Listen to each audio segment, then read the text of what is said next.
Who's here? She's here, Doris Dear. It's Doris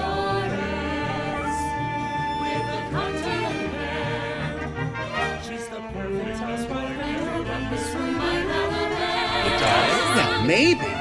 It's Doris and her dear friends. They live up in the sky. Before the chance to sing and dance, her friends might also buy. It's Doris. It's Doris Dear.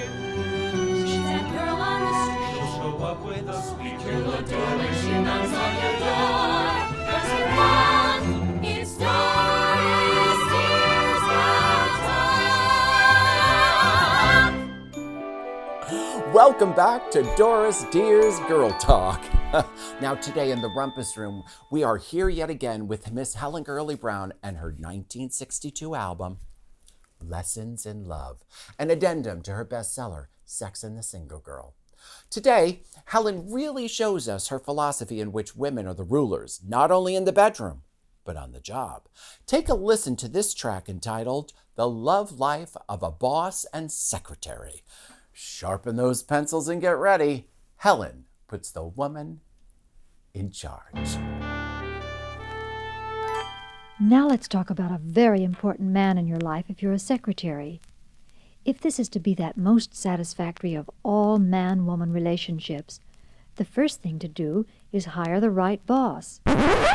Now, see how Helen turns the tables a little bit here. The woman does the hiring because the woman is always in charge. Take it away, Helen. If you're efficient and discriminating, you certainly can hire a rich, successful, beautiful, kind, wonderful, lovable employer. If, in spite of careful sifting of prospects, however, it becomes obvious that you've managed to hire a loser, the kindest thing to do is to fire him. Give him a couple of weeks' notice and tell him you'll give him his references for a new secretary if he wants them. Oh, I adore this. Now, let's not forget, it's 1962, but, well, this was revolutionary. Okay, Helen, hit us with some more. But suppose you've managed to hire a jewel. Well, I can think of dozens of reasons why you shouldn't become this man's mistress, especially if he's a wonder boy. You need him as a stabilizing, mature, Plymouth Rock kind of influence. Besides, your job should give you solace when love affairs are turning wormy. If your boss is the love affair and the office is your daily trysting place, where are you going to go to recover? Now, do you notice that Helen always seems to refer to men as boys? Let's not forget that Helen's philosophy that women are always in charge and should demand to be in charge. Thanks, Helen. And here's some more. Do be efficient. I know it seems unnecessary, but you'll have such a nice warm feeling about it. I know one chap who actually gets tears in his eyes when he finds long, freshly sharpened pencils in his desk drawer, and the sight of a new address book chokes him up all morning. Be the bearer of lovely tidings every day. You are Scheherazade amusing the king. If you have to make them up, well, just make them good.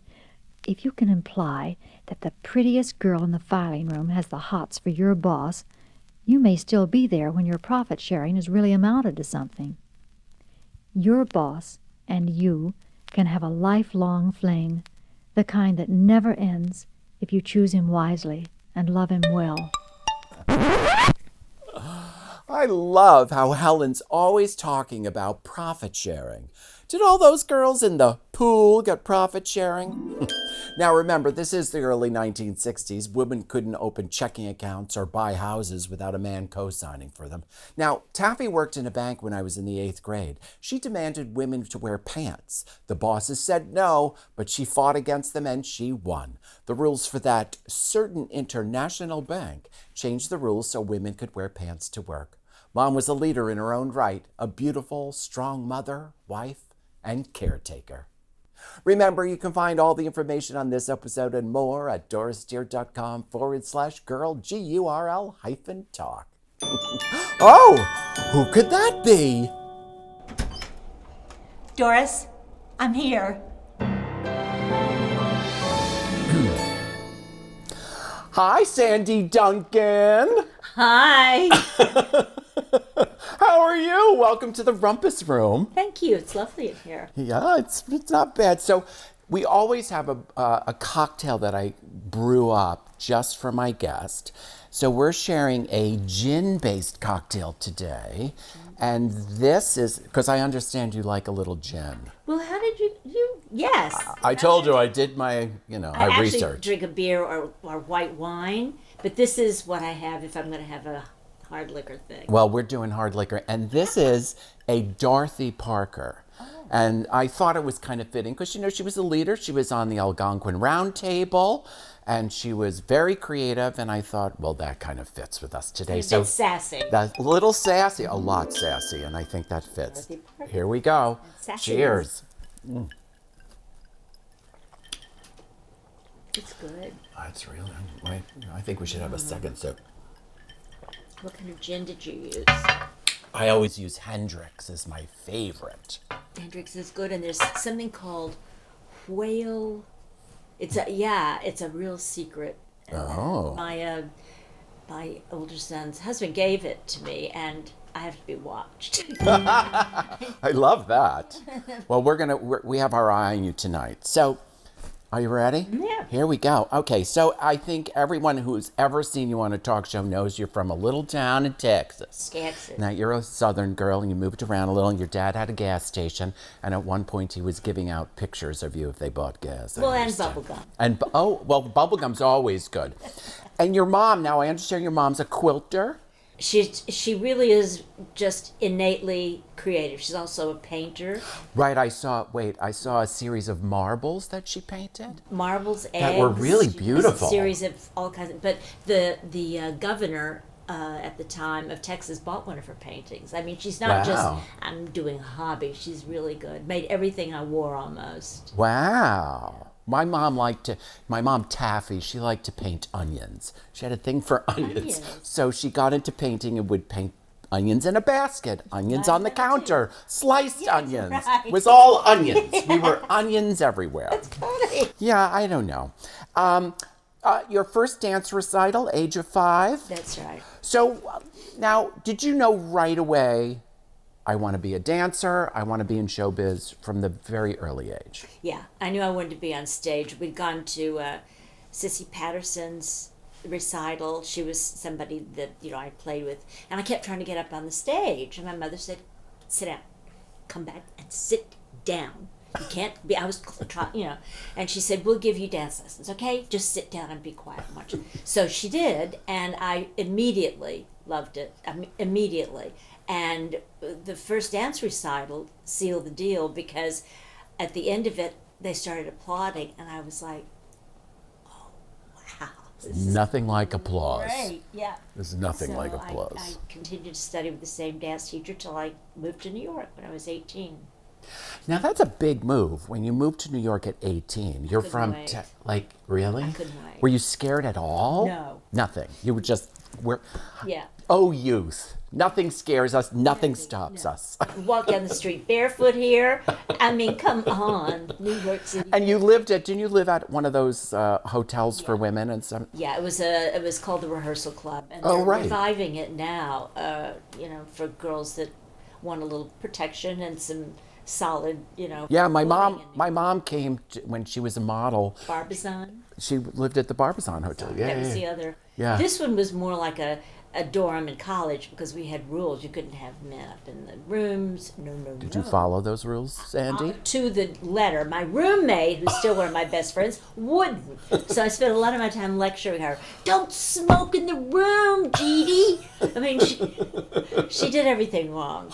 Were men climbing out the windows at certain hours? Well, no, but, well. Yeah, maybe. We're not going to tattletale on her tonight. No, we're not. So your first TV appearance apparently was as a leprechaun on Merv Griffin. Was that true? Yes, where do you get all this stuff, you brilliant lady? They wonder. Yes. Yes, I was a leprechaun when he was still shooting his show here in New York, and then it was like out of the clear blue. Tad Tadlock choreographed it. I don't even know how I got it, to be honest with you. they just called and asked me to do it. I did. So in the late 60s, you filmed some very funny bank commercials, which, oh, thank God for YouTube these days. YouTube is everything. It is. And they're so funny because they really did show your personality, and that got you really noticed, didn't Yes. it? And they played in California on the West Coast. Yes. So when I went to California for the first time to do, people would go, Sandy! I thought, well, surely they didn't all see the boyfriend. Of course not. It was the bank commercial, and they called me by my name. So, Yeah. yeah, it was a real good place to have that good a commercial. It was well written and well shot. And I did a character that thereafter, for many years, I would have to do that sort of vague, like this, and not really get things right, and they do this, do that stuttering thing you do. So I was locked into that character for Yeah. a while. But let's talk New York. One of your first shows, Canterbury Tales. Canterbury Tales. I was pretty much bald in that show, and I had hair down to here because I wore, a fall. But my hair had fallen out in college. Oh. Because I dyed it. I was playing the Curious Savage, the old woman, and I thought, I'm going to do a character thing and dye my hair purple. Do you remember those Nestle's capsules? Yes. Well, I put them on and did my hair, that blue lady matinee look. And then when I went to have the blue stuff taken off with the bleach that is my natural color, it all fell off in the bowl. My hair. Oh, no. And it was here, my own hair, just off in the bowl. So I had a bit of hair all around here like a monk. And none of them here. So I pull it all up and put it in a thing and pin these falls on. So it's a bit misleading. There's nothing under there. So tell me about this show. Any sort of backstage story that you remember that was, or this was your first Broadway show? It was my So first. tell me that. I always think, it's the dream. You come to New York, you want to be in theater, and you get your first Broadway show. Yeah. Do you remember what that was like, what that moment was like for you? Yes. Well, I'd gotten another show the day before. I'd gotten Dames at Sea. Oh. And my agent, the next day I got Canterbury Tales. And I said, I like that other show. I mean, I think it's fun. And he said, you're not going to turn down a Broadway show to do an off-Broadway show. I said, but I think the other show is really, really good. He said, no, there's no discussion about this. So I did do Canterbury Tales, and of course Bernadette Peters did Dames at Sea, and it was a big hit and a wonderful show. And I was instinctively right about that, But you've been instinctively right about a couple of things. couple of other things. Speaking of that, your next Broadway show, apparently you were very instinctively right when it came to The Boyfriend. Because from what I understand, they didn't want you to do that. You really fought. You said, no, I want to do this show. And you did that show. My manager at the time, or my agent at the time, was directing it. He said, you don't want to do this. This is the same person who said, do Canterbury Tales. Right. We were good friends, and I'd known him since I was a kid, because he used to direct in Dallas. And so I said, I really, Gus, want to do this show. And I got to do it, and it was highly successful. I saw it. Did you? Yes, I did. My mom, Taffy, used to take me and my sister into New York to see Broadway shows all the time. We'd get on the Staten Island ferry and come in, and I saw The Boyfriend. My first show I ever saw was Funny Girl with Barbra Streisand. too. And I was very little, and I don't really remember much. I remember the rat-a-tat-tat number. Uh-huh. For some reason, that's what I remember. And then it wasn't in the movie. I was like, where's the number? And my mother was like, shh. I was like, but it's not in the movie. How old were you when you saw it? The stage show. Probably 5 or 6. Yeah, well, I was 18, and I saw it 4 times. I loved it so much. Well, made her a star, right? Yeah. But this made you a star in many Well, ways. it made me... Because it came, Clive Barnes called you delicious. Delicious. Delicious, he said. And in fact, apparently Judy Carn didn't get much notice, but most of the reviews I read were all about you. Well, And you were delicious. it was the flashiest part, too. Yeah. And Harvey Evans was my partner. First real dance partner I'd ever had, and he was wonderful to work with because he'd done a lot of shows, so he was very helpful. And we did our number, the big number, the Charleston, the first night, and they wouldn't stop applauding. And they put together a little, like encore thing for. I said, we have to do the encore. They won't stop. So we did it every night because that rang true for the whole run. That's great. Yeah. So then you were seen and you were brought. This is how you got to Disney and did the first Disney movie. Is that right? He saw you. Yeah. And brought you out to L.A. Right? And you did what? Wait, I watched it the other night. $1 Million Duck. Yeah, it's cute. It's very cute. It's interesting when you watch these old movies. First of all, I mean, I'm just going to say it.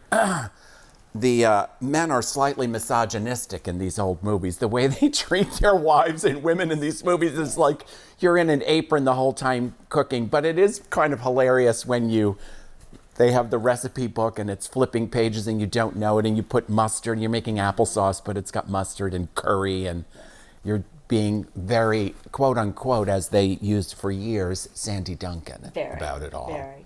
And then I did another one called, I only work with animals. Yeah. Cat from Outer, I've never even Cat from Outer Space. I've never even watched that myself. It's on Disney Plus. Well, I'm just saying. it shall stay there. I don't know. I had and I have an allergy to cats, so my nose was running most of the time, and I was sneezing. I wasn't a happy man. So I read. So I don't know if you remember. Have you ever seen this? My son, my older son. Somebody gave it to him. He said, "You ought to read this." He said, "It's you ought to read entirely this. accurate." It's pretty hilarious. Yeah. It's very hilarious, but it tells a story of when you got $1 Million Duck. And a secretary was in the offices and you were like walking back and forth on the sidewalk because you showed up so early because you were so nervous about your first day of filming. And she went out and said, who are you and why are you walking back and forth? And you were like, well, I just want to be early and on time. Is that true? I don't know. I don't remember that, but I'm sure it was. That sounds right. So you get to go to LA. This is, by the way, if you can find, this is... It's quite, and especially it's full of... Are there pictures in there? Oh, there's lots of pictures. Especially there's one that shows up a lot in press articles of you on a bicycle, obviously at the studios. I know that picture. And in here, it says you're so conscious about health that you actually bicycle to work every day. Bullshit. Bullshit is right. Because we know you probably got on and you were going between two studios and you got on a bike and they said, oh, we'll take some pictures. I hate biking. You've got your feet out and there's a guy in the background. If you look behind you, there's a guy like, what is she doing there? I don't know what she's doing there. It's very funny though. You have to, it's hilarious. Okay, I want to go to 1967. Okay. 1967, you auditioned for Hello, Dolly, the movie. Oh, I did. Yes. So I, actually, Alex, our videographer behind the camera, and I were talking, like, how in 1967, I mean, you were not as big a star as what was about to happen. Yeah. How did you get, that's a big deal, to get not only an audition, but a full-on screen test. Costumes and quite honestly, it's real. You're fantastic in it. It was Jane Kelly conducting the audition, first of all. That was a big enough deal, and it was in a huge ballroom. There were hundreds of girls in that room. It wasn't like you come in and you do your song. Really? We were doing dance combinations and all kinds of things, and I was so overwhelmed by the whole thing. My memory of it's a little bit vague, but I got a call that said they want to fly you out to do a screen test. Well, okay. I mean, that was beyond exciting. And they flew me out, and it was between me and one other girl, E.J. Peeker, and she in fact got the role. Right. And later, a friend got the screen test for me to watch, and I went, well, I sort of get it. It was a little animated. Well, she was a little animated too. Was she a little animated too? Yeah. But you're really great in it. We were saying, wow, I'm surprised you didn't get cast. Yeah. Later, I worked with Mr. Kelly. He came on a television special that I was doing in London, and they said, let's see if we can get Gene Kelly to do it. And he did. And You mean this special? Yes, yes, that's it. We did like a montage of songs and little dance snippets. Lovely man, lovely gentleman. I mean, what an honor. It was. I mean, it's Gene Kelly. Yeah. I mean, that's, like, back then, especially he was still alive, and he was like, I mean, his movies, You and I his should. dancing. You should. Well, you'd win. But my daughter-in-law said, "You've met a lot of people. You should make a list of all the people that you've met or worked with." And I started out thinking, well, I'll make it cute for her for Christmas or something. And there were like 340 people that I had actually met and worked with, which was astounding. And they were from all over in terms of politics and show business and stuff. You should do that.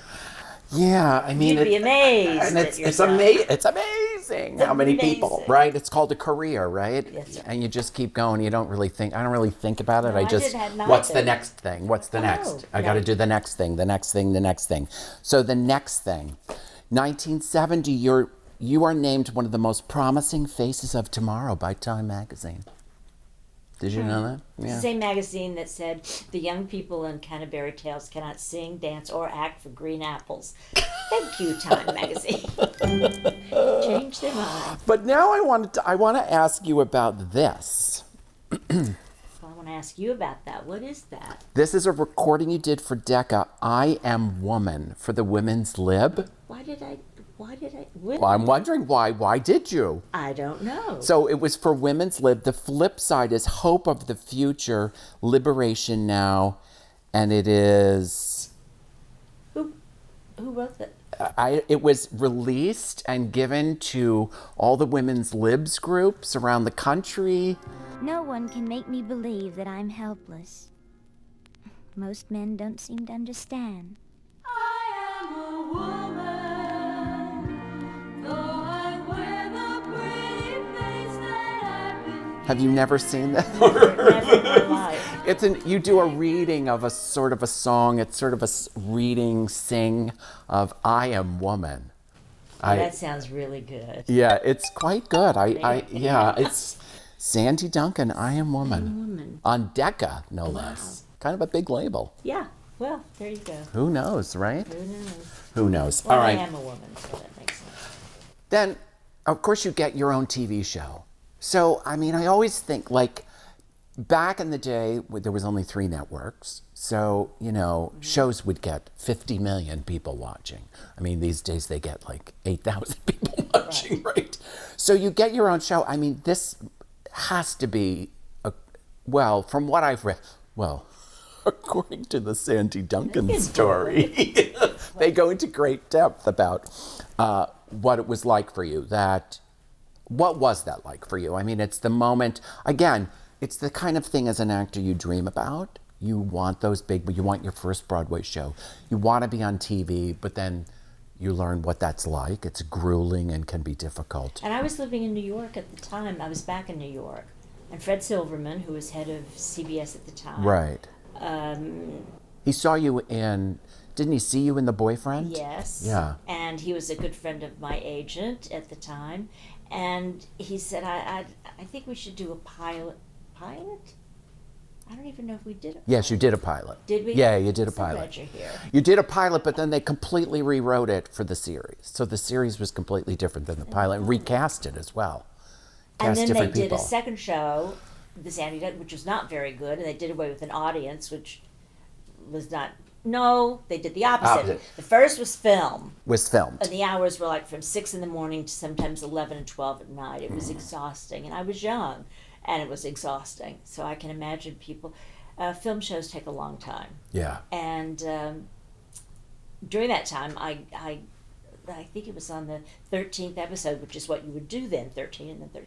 I got very ill, and they didn't know what it was, and I'd go on my lunch hour to doctors and finally we were going to finish the last episode, and I was so sick I couldn't function, but I was going. Because you don't miss shows, you don't. You don't miss. You don't miss. You keep working. My mother, the doctor asked my mother to come. You better get your mom out here. I thought, well, strange. Okay. So my mom came out, and he said, you've got to sleep. I said, I have one more episode I have to finish. There are 2 scenes left. I have to finish Monday. He said, you're going to have to sleep. And I, in my delirious state, saw this doctor coming toward me in my house. He came out to the house. My mom was there, and they were whispering. And I thought, they are literally going to put me to sleep. Oh, I'm gosh. serious. Really? Yeah. I thought, this is it. They're going to...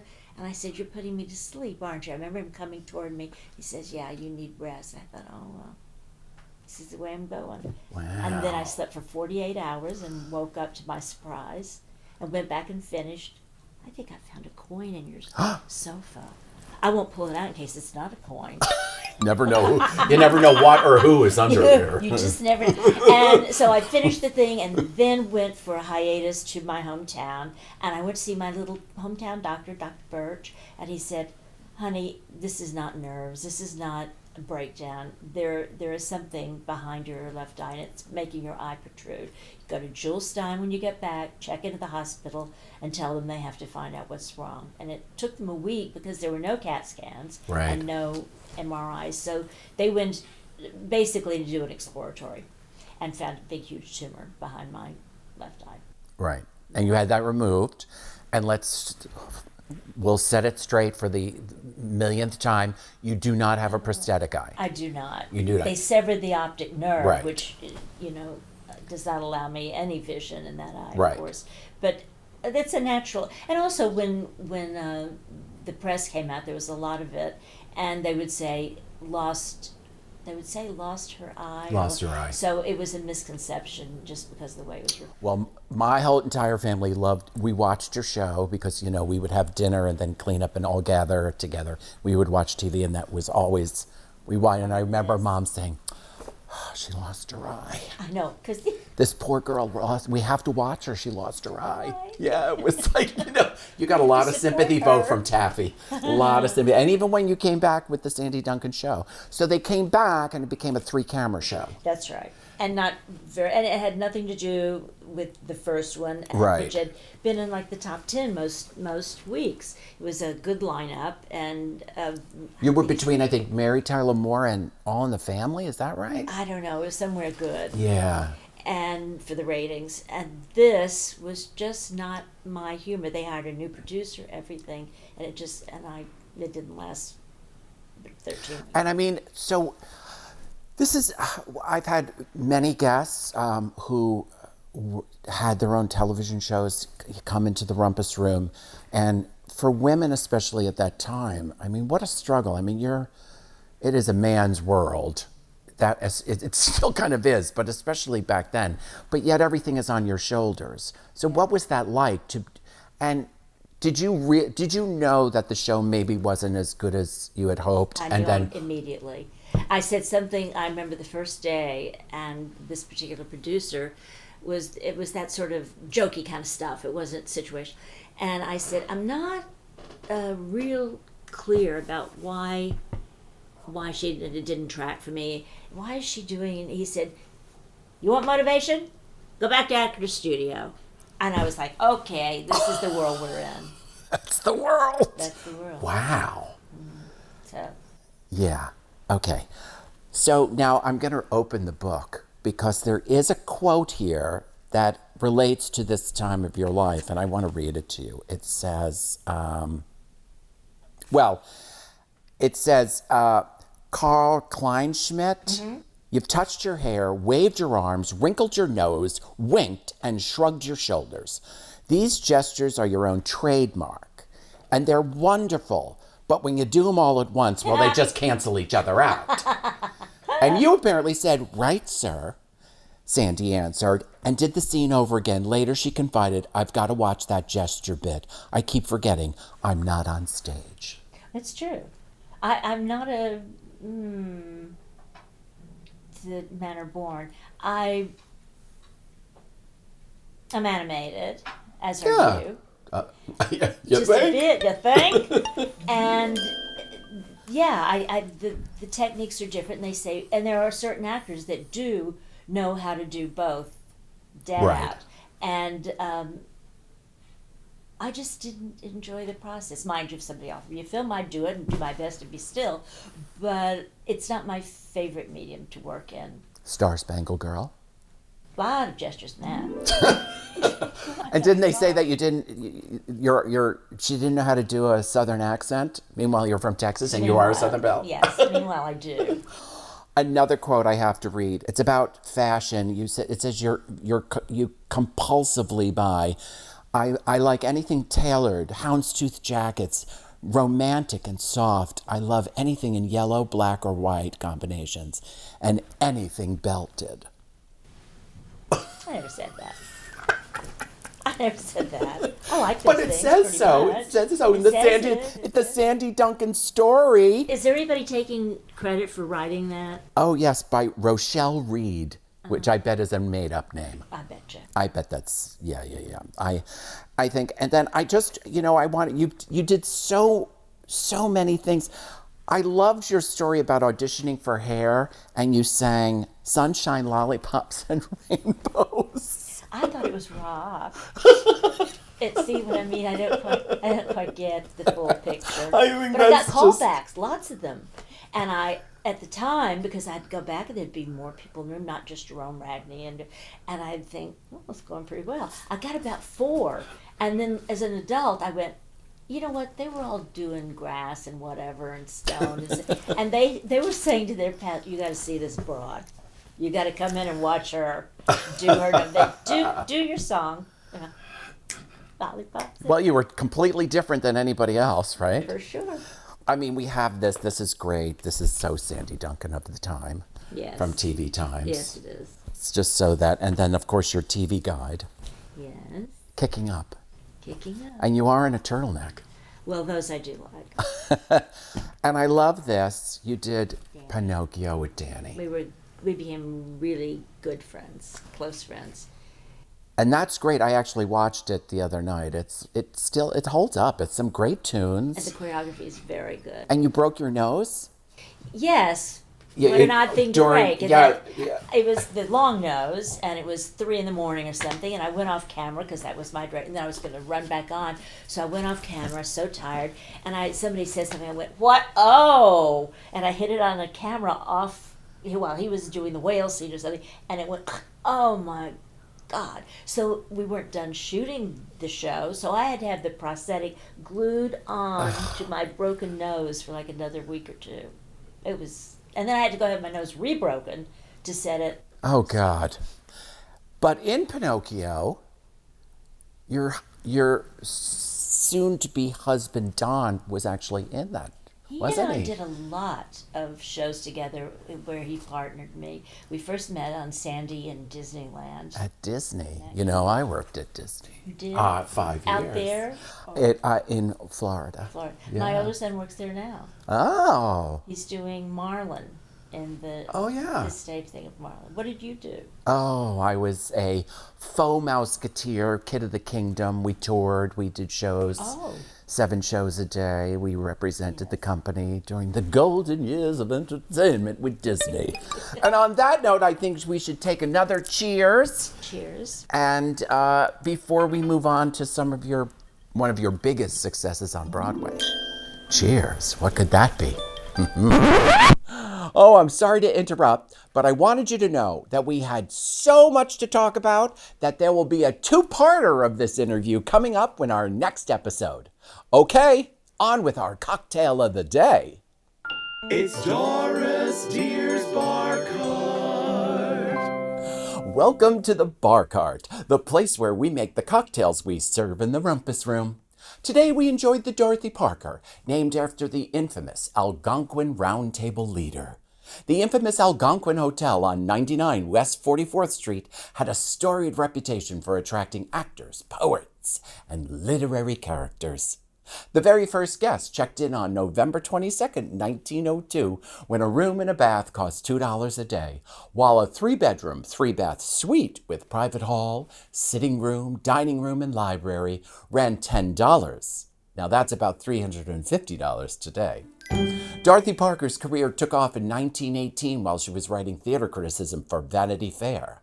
Miss Parker and her literary friends began lunching at the Algonquin Hotel on a nearly daily basis and became founding members of what became known as the Algonquin Round Table. The Algonquins' Blue Bar created a cocktail named after the infamous Dorothy Parker, and rightfully so. Her verses are usually concerned with love, loss, and champagne. The Blue Bar at the hotel takes its name from its blue lighting, a recommendation by actor John Barrymore. He told the owner that the blue gels were placed over stage lights because, well, it made people look good. Well, with that advice, they installed blue lighting at the bar. I guess I need more blue lighting. Okay. Now, once, while Miss Parker was in her room, because, she lived in the hotel, the front desk asked if she had a gentleman in her room. Remember, it was the 1920s when men were not allowed in a lady's room. She answered, hold on, I'll ask him. Wow, I really would have loved to have met her. Now, in the 1920s alone, Miss Parker published over 300 poems and verses in publications like Vanity Fair, Vogue, The New Yorker, and many, many more. Her first volume of poetry, entitled Enough Rope, in 1926 sold over 47,000 copies. Wow! The Algonquin Round Table eventually wrote a musical review entitled No Siree. That's 2 E's. With many of its members writing skits and starring in it. Miss Parker wrote a musical number entitled The Everlasting Ingenue Blues, which featured chorus girls Tallulah Bankhead, Helen Hayes, and other luminaries from the stage. It ran for one night only, but was a huge success. Groucho Marx said, the price of admission is a serpent's tongue and a half-concealed stiletto. I like that. Now, Dorothy Parker herself apparently said, the round table was just a lot of people telling jokes and telling each other how good they all were. I don't know. Sounds like a lot of love between those artists. Her legacy lives on today. In fact, television creator Amy Sherman Palladino of Ms. Maisel fame named her production company Dorothy Parker Drank Productions in honor of Miss Parker. And of course, there is the cocktail created for the Blue Bar by Alan Katz, general manager of the New York Distilling Company. To quote Dorothy herself, I love a martini, but 2 at the most. 3, I'm under the table. 4, I'm under the host. Oh, and now, the Doris Dear Dorothy Parker. We take, 2 ounces of gin. We're using a London Dry gin. A half an ounce of Saint Germain. Now, don't you love this bottle? Oh, it's beautiful. A half an ounce of fresh lemon juice. Honey to taste. Ooh, honey. And we're going to give that a shake over our ice, get our exercise for the day. And we're going to pour that in a chilled glass and garnish with some fresh basil. Well, I hope you enjoyed your stay in the Rumpus Room today. I love when friends drop by and we share some fun ideas and bring, sing it with me, joy to the world. Oh boy, stay safe and hugs and love from Doris Dear. And remember, a dress doesn't get you anywhere. It's the life you live in the dress that matters. And always go to dorisdear.com/Gurl, GURL-talk for all the tips and the drink cocktails that you had today. Cheers! Here's to Dorothy. Dorothy! Dorothy!